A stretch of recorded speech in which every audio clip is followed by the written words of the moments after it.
So does this sound familiar to you in your Spanish study?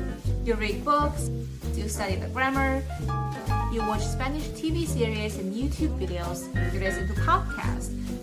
Yet somehow, when it comes to real communication in Spanish, you can't even form a complete sentence. Now this happened to me almost every single day last year when I first moved here. Be it in class or outside of the class in a real life situation, I was always struggling with the right Spanish equivalent to an English expression that was in my mind. And it took me forever to conjugate a very simple word. When I talk now, I still get stuck from time to time, but I feel like I've been making great improvements. I could convey an idea in Spanish more clearly, and I can talk more smoothly as well now. As I was preparing for this video, I look back on my Spanish study this past year, during which I think I've made the most progress ever since I started learning Spanish. And I was reflecting upon things that I've done right. So it really all boils down to just one thing, and that is I've talked more and I've communicated more in Spanish in this past year. I know this sounds like a cliche to you because you must have heard this 1,000 times from 1,000 YouTubers telling you how to study a language, and the key is always to practice, practice, practice. You're probably gonna ask me if I can't even form the most basic sentences in Spanish, how am I even gonna get started? I need a starting point, right? It's not like I don't wanna practice. The thing is, I gotta squeeze something out of my mouth to start the communication, to start practicing. And that is the hardest thing to do. I totally understand you because I've been there, I've done that. So how do we solve this problem? Do I just grab a vocab book and start learning the vocab list chapter by chapter, hoping that one day my brain will just magically connect all the dots and form sentences by itself? I highly doubt it because I've tried this. I've tried to force myself to memorize all these words, only to forget 90% of them in the next week. But most importantly, even if when I still remember these words, they didn't help me get better in my Spanish output. I did recognize a few more words when I was doing reading, but I still struggle with forming a complete sentence in a conversation. And then it occurred to me that if I want to get better in communication or better express myself in Spanish, what I need is not to study the words. What I need is to study the phrases and the sentence structures. And why is it important to learn phrases, or let's just call it fixed expressions in your target language, and in this case Spanish? Because you will learn how to express yourself in the most natural way in this language instead of imposing English grammar and English speaking habits onto the language that you are learning on Spanish.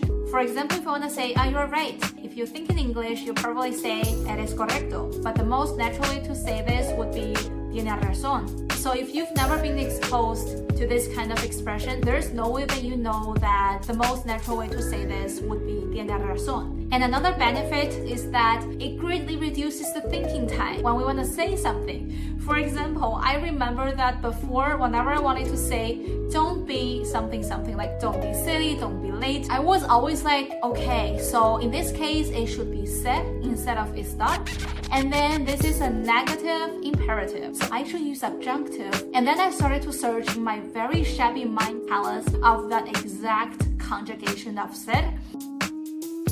By the time I finally squeezed out this 3-word sentence, no seas tonta, the moment's gone, okay? And now imagine if you have no seas blah blah blah memorized, and the next time you're talking, all you need to do is to switch that tonta to whatever you want to say, like no seas celosa, no seas perezosa. And now maybe you're gonna ask me, isn't it better to understand why it's said this way, or just to do large amount of reading until it naturally comes out, instead of learning by rote and memorizing all these phrases and expressions and sentence structures? Well, yeah, but these two things are not mutually exclusive.